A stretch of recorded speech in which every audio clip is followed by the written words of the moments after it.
Good day, viewers. Welcome to a new edition of 30 Minutes, the interactive program of Trust Television. I'm Manir Dan Ali. My guest today is the Group Chief Executive Officer of the Nnpc Limited, that is the rebranded Nnpc after the new petroleum law, Malam Mele Kyari.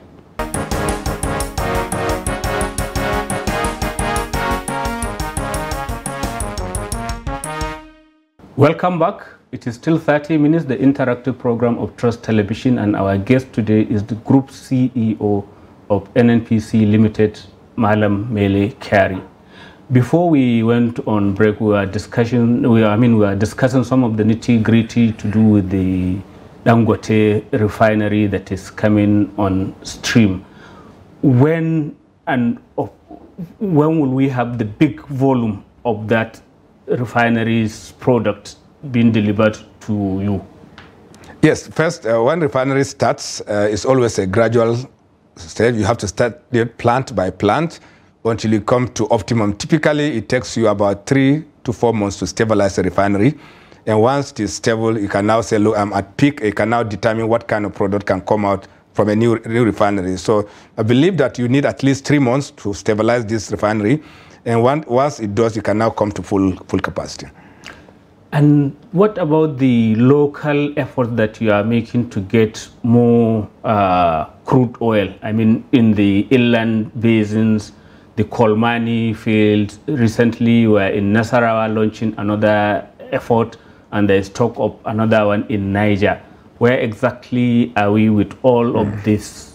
Yes, first of all, thank you very much for this question. It's what we call the frontier basins are areas where you do not have commercial oil, but where there is a very good indication of the presence of petroleum. And that is why Nnpc has been working over all the frontier basins of Sokoto, Bida Basin, the Dahomey Basin, which is close to Ekpe in Lagos, the Anambra platform, the Calabar embankment. It's a technical, yes, Benue Trough, middle Benue Trough, lower Benue Trough, and upper Benue Trough, the Chad Basin. And in all these locations, you have indication, there is science around it. Work has been going on for such a long period of time. We didn't have commercial discovery until we found the Kolmani. The Kolmani is a huge finding. It's commercial. That is why we proceeded not just by discovering oil, but we also proceeded to have the development program, which is to develop everything that we have in situ as a first step, as a proof of concept, and then we can now scale it up subsequently. So in Kolmani, it's commercial. We know commercial in terms of commercial crude oil and gas, or crude oil and gas. Yes, okay. Crude oil and both crude oil and gas is. I don't want to give the numbers, but they are crude oil and commercial. But there's significant commercial. Otherwise, you will not even start a development process.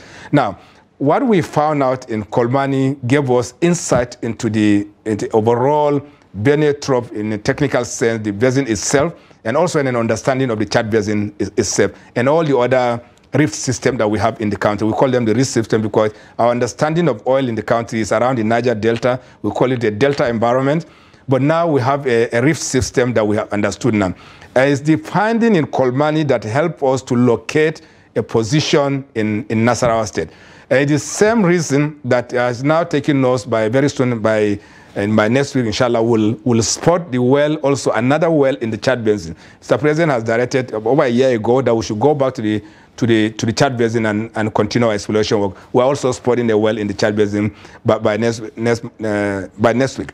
The combination of this is that we now have a line of sight around activities in the Biza Basin, in the Sokoto Basin, in the Dahomey Basin, and also in the ultra-deep water Niger Delta. Of course, this is not our call. It is call of the Nigeria Upstream Regulatory Commission. But we are their agent and we are their contractors. And we're also looking at the potential of not just through bid process, but to see how the Nnpc can come in to start exploration also in the ultra-deep water Niger. So there's a huge chance of finding oil in all these locations. Until you drill, you cannot say you have oil, but the signatures that we have indicates that there's potential progress in many basins. But there are still some who are skeptical. They are saying it's political oil, that when maybe Buhari, a northerner, is no more president, maybe we'll soft pedal on that issue. You see, the oil and gas industry is blind to politics. Once you have commercial oil will be put on the table. It is impossible for you to declare reserves. There's a process for it. The commission, the authority, the regulatory agency there's data, there is evaluation, there is physical evidence that we have oil. We have taken samples, we have taken core samples from the coal mining. We know that this is science. It's not a hidden science. And therefore, it's really not a speculation that we have found commercial oil in the coal mining area. Is that why I have had talk of maybe possible siting of some small-scale refinery in that area, or how is it going to proceed from where we are now to the point when actually you are getting the oil out and probably refining it in situ, that's at the location, or maybe piping it to some other... Actually, this is what we are doing. First step is to do in situ processing. That means we are creating a refinery in the location. We will create power plant in the location. We also create a gas-based industry in the location. That way you are commercializing it, and then as your discovery becomes expanded, you will now see how else can we evacuate crude oil from a landlocked location. That means you have very few options. One option is to pipe it through the regular line into Kaduna refinery and all the way through the pipeline to the port. That's one option. Second is to run another line all the way to the port. And that is also something that we're also considering. At our current time, what we're looking at is in situ processing. And also in many countries, like in Canada, oil is moved on trains. And, are there timelines for all this? Yes, our first focus is to deliver the in-situ refining, and remember that when Mr. President flagged it off, we promised that we'll get it done in 36 months. And we don't want to talk much about it. It's work in progress, but we'll deliver it. What about Nasarawa? And then now you are talking about... Yes, drilling is going on. Our rig is already drilling in Nasarawa as we speak now. My team are on site, continuously working, and we are very, very optimistic that we'll make a find. You will replicate what will happen in Kolmani, that is in situ refining, or we haven't reached that stage yet? We haven't reached that stage. We're trying to evaluate the volume first. Right. Then we can make that business decision. Right, right. And what about, at one point there was talk of even importing the refined products from the Niger refinery, the one run by the Chinese. Is that still on the cards? Or is it no, it's really a very small refinery. It's a 20,000 barrels per day refinery. It can't even meet the consumption of Kano. So yes, it's a market. If it's convenient commercial, we'll take it from there. But mind you that we are multi-million liters market. And you spoke of going back to the Chad Basin location, where you were before Boko Haram made your people to park and leave. Is the place now secure enough for that kind of operation? Absolutely. The security and safety of our workers is the most important element of our work.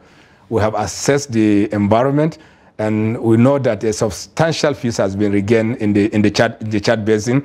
Communities have returned to their locations and their villages. You do not hear of incidences, and there's substantial containment of this.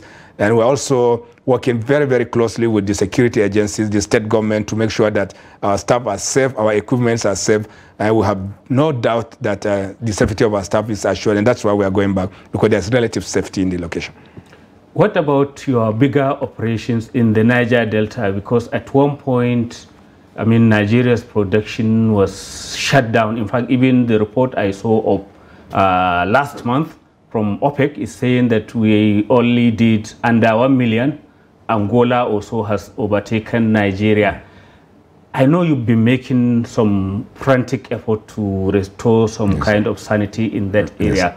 But how far have we gone, and how bad is the situation currently? Yeah, maybe how good today, because let me start from how good it is. Close to a year ago, when we saw the absolute danger that the activities of vandals and oil thieves are causing to our country, we started a process with the approval of Mr. President and his directive that do something different. And therefore, we brought on the table all the government security agencies, private security contractors, communities, our partners, everybody on the table to say, look, we need to do something different. And we came up with a scheme that will respond to that situation.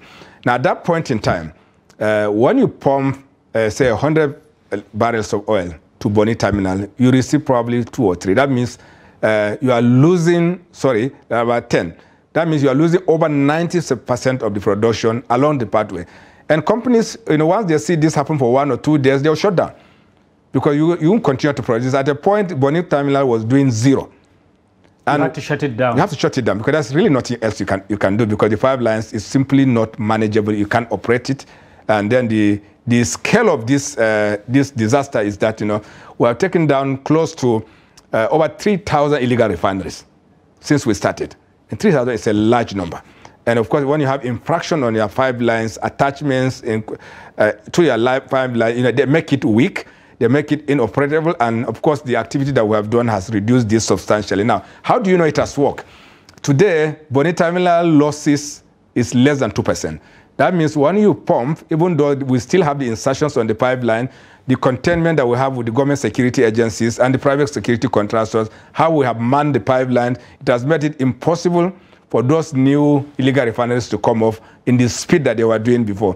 And I saw a report by Tony Melu who complained, who made it public then, who is now saying that his own operation is now almost 90-something%. But what you have done, is it sustainable? Yes, it is sustainable because there's one element that we added to this, the community part of it. Because community is now interested in making sure that this pipeline works. It creates value for them. It also cleans the environment, and it also makes it a sustainable environment. So we know that because you have made peace with the former warlords, the warlords are the ones getting the billions. No, not really. No, it's not a peacemaking. It is really a reality check to see who can have access to the community, who is on ground, who can react very, very quickly, who can support our government security agencies. And it is that determination that brought us to engage in private contractors. Can we briefly touch on AKK, that is the Ajakuta Kaduna Kano gas pipeline? Yeah. You've been working on it. Yes. You say it's the future of industry and energy in the region. Yes. Where are we on it? Yes, the pipeline, as you may be aware, the pipeline network for gas in the country is underdeveloped. And we have never focused on this as we did during the last 3 to 4 years because government in itself has determined that you have to deliver gas into this country to industrialize this country, to create power, to create gas-based industries. And so that we can ease business and businesses can grow and we can create new prosperity in our country. And you need the backbone infrastructure, line crossing from the east into the west and all the way into the north. So that once you have this, you now have a network of major trunk pipelines that others can connect to. Probably the furthest part of the country will probably be 400 kilometers away from that pipeline. Some places will be further than that, but essentially you are going to have gas available in the whole country. And the AKK component of it is just one leg of it. That means starting from Ajakuta through Abuja, Kaduna, into Kano. And potentially what we're trying to build now is to see if there's excess capacity, we can make it across the Sahara into Europe. So the AKK pipeline is critical to delivering gas to the northern part of the country.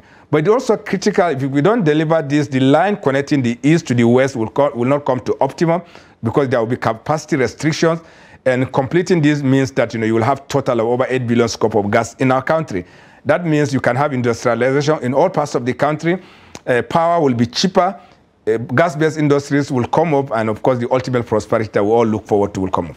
You did suggest that you will also be involved in maybe using the gas to create power, to create electricity. Yes. How far have you gone with, especially the one in Abuja, which is... Yes, we have almost completed contracting. So we'll commence construction of the Abuja power plant within this month or latest by next month. We'll do a kickoff very soon. I don't want to speak about it now. There are some contractual issues that we haven't completed, but I believe that we'll start it in earnest so that we can now have power in Abuja, create a power plant in Kaduna, and also in Kano. That way, power comes close to its consumers. Transmission through the grid becomes easier, and it's just very typical. Once you're able to do this, industrialization will naturally pick up, and you will see some of these industries that are packed up because of low power production will come up. While you are doing all this, have you solved the naughty old problem of that gas being delivered to some of the power stations, especially those ones done under Obasanjo, the ones in the Niger Delta area, yes, many of which we understand still have issues over delivery of gas, agreeing to pricing and all of that. Yes, we are resolving the pricing issues. We are already delivering gas to most of them. A few of them that don't have gas supply, we're working on that process. So you have a timeline as well for... I don't have the specific this moment. Yes, we do have timeline. You hinted on the Trans-Saharan to Europe pipeline. Yeah. I know at a point you are visiting Morocco, you've been talking to them about constructing a pipeline that will take Nigeria's gas to Morocco and then into Europe possibly. Are we still on that, or is one of those absolutely dead projects? No, it's not. Absolutely. We're actually a gas country with associated oil. You know, our focus has always been on oil, that we have never paid attention, significant attention to gas.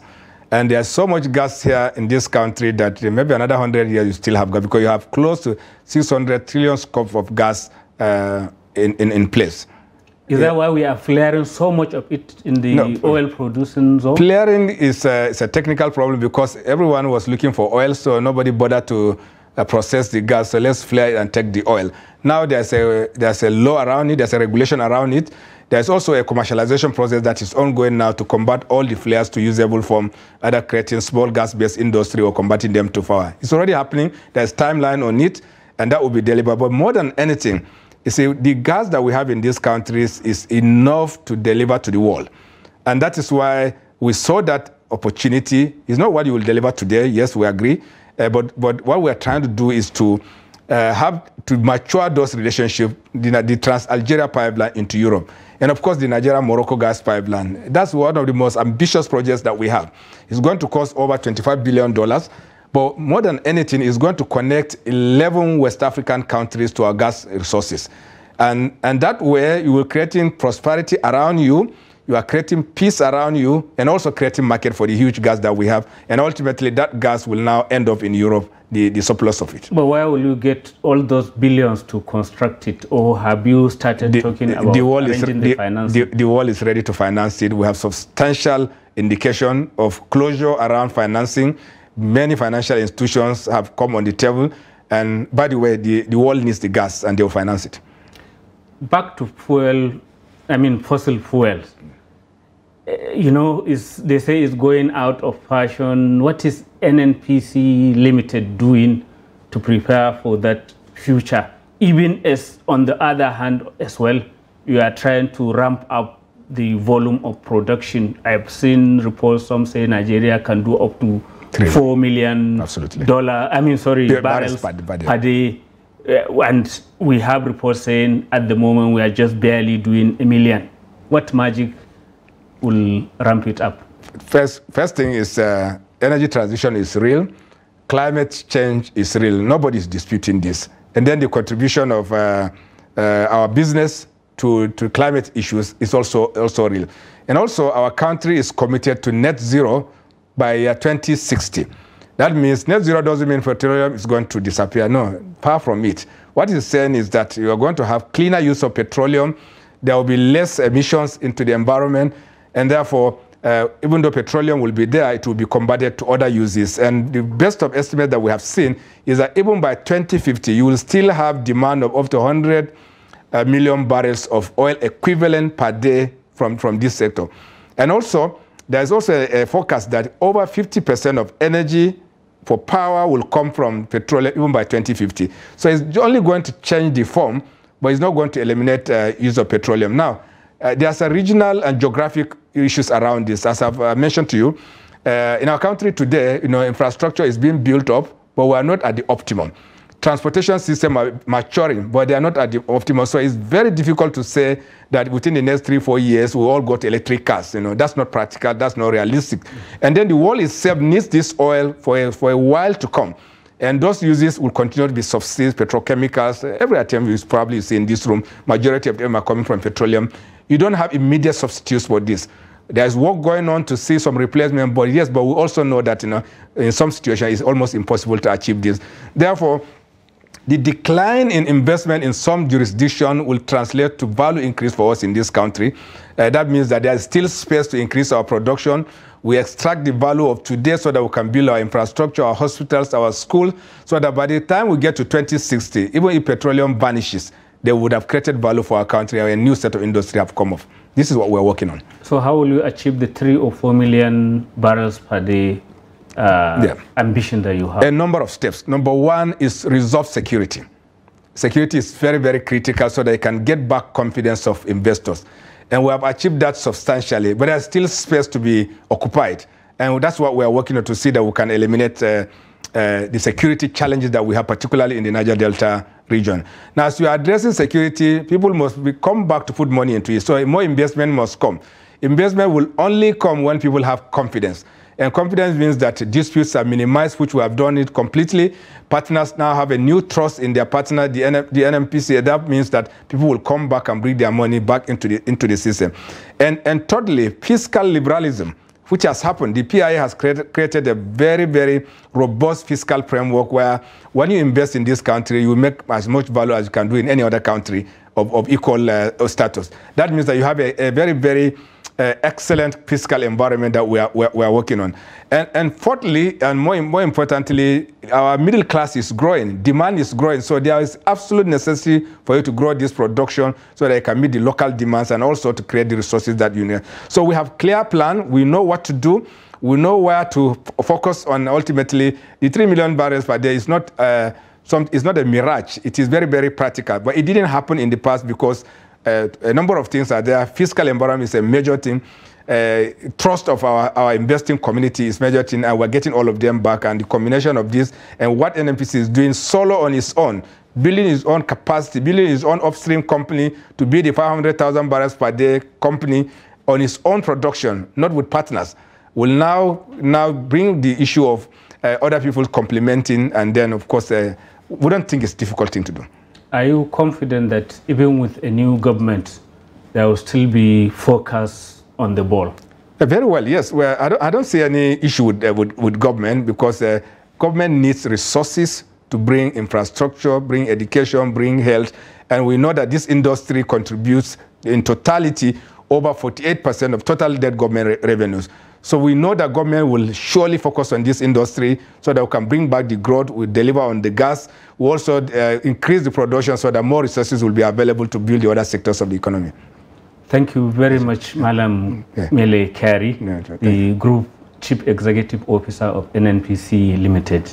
We appreciate your coming. Thank you, Manor. I am most grateful for the opportunity and privilege. Thank you. Thank you. Viewers, that is the end of this edition of 30 Minutes. Keep a date with us.